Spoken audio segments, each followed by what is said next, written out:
6 years ago, I was diagnosed with a kind of cancer that usually kills people within a few months. I was incredibly lucky. I found a brilliant and compassionate surgeon who gave me a chance. But I still needed chemotherapy. So there I was in the oncologist's office, and we very quickly established that I had no health conditions that would interfere. But then he got really hung up on the fact that I did not have a husband. He kept coming back to it. He kept saying, "How are you going to manage?"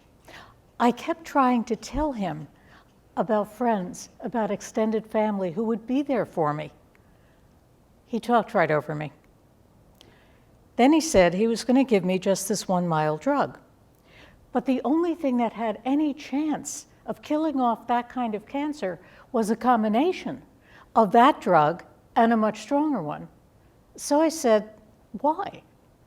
Oh, he said, I wouldn't risk the side effects of anything stronger with somebody in your situation. So I went elsewhere. I went to an oncologist who, as it turned out, had lived on her own for a number of years before she married. She had the perspective to ask broader questions. Is there someone who will come and stay overnight with you? Is there someone who you could stay with? Would someone give you rides? Would someone bring you meals? That's what a doctor needs to know. As long as it's a competent adult, there's no medical reason why it has to be one particular person. She gave me the good chemotherapy, and as you see, I survived. But even so, I was really bothered by the fact that even one oncologist would have done what that first one did. So being a researcher by profession, I did some fact-checking. I was astonished. I had no idea how often that happens. Of all the evidence that I found, the best was a massive database that's maintained by the National Cancer Institute. It's a government agency. The database is called SEER, S-E-E-R. It tracks the records of millions of cancer patients in all different parts of the country. Among other things, it tracks them by marital status. You probably have seen headlines that were based on SEER studies. Every now and then, a major medical journal puts out a big study, gets on the headlines, gets on the evening news, and the big news is people who are currently married are more likely to survive all different kinds of cancer than those who are divorced, widowed, or never married. But there's another statistic that doesn't make the headlines. If you show up without a current partner, based on the millions of cases in the SEER database, you are significantly less likely to be offered the most aggressive cancer treatment, just like what almost happened to me. And that is true even when the researchers take into account other factors like age, economic level, and the stage of the cancer. SEER does not say why that happens, but the medical researchers who write these articles suggest that it's entirely on the patient. If you don't have a partner, they suggest you don't have the motivation to seek aggressive cancer treatment. You might not even have the motivation to live. You might be depressed. You might be on drugs. You might be alcoholic. You might not be able to follow medical instructions. Now, we all know there are some single people. There are some people who live alone who do fit that model. They are socially isolated by any definition of that term. There's a sociologist named Eric Kleinenberg who wrote a bestseller, Going Solo, in which he told the detailed stories of several of those isolated people.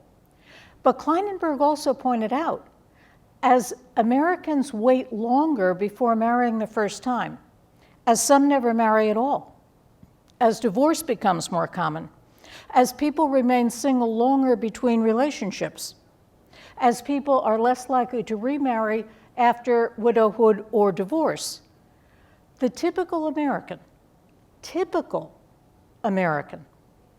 between age 18 and death will spend more time single than married. And for much of that time, they will live alone. According to the United States Census Bureau, 28% of American households are occupied by an adult living alone. That's more than 1 in 4. With numbers like that, there is no medical justification for assuming that everyone in that category has the same needs. That is a personal belief. Psychologists have done a good deal of study of the personal beliefs of physicians and how those affect the medical treatment that's offered to patients. Sometimes it's on lifestyle, it may be on race, it may be weight, it may be whether a patient smokes, educational level. But so far I've found only one medical researcher who dared to ask the question, are physicians' personal beliefs affecting the treatment of cancer patients?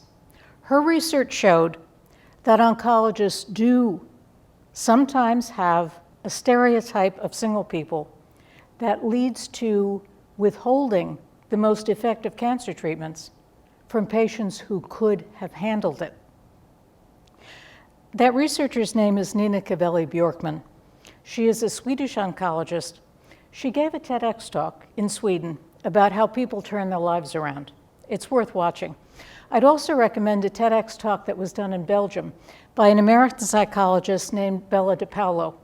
She's talking about myths that people believe about what it means to live single. To give one example, the myth that everybody who is single necessarily is looking for a partner.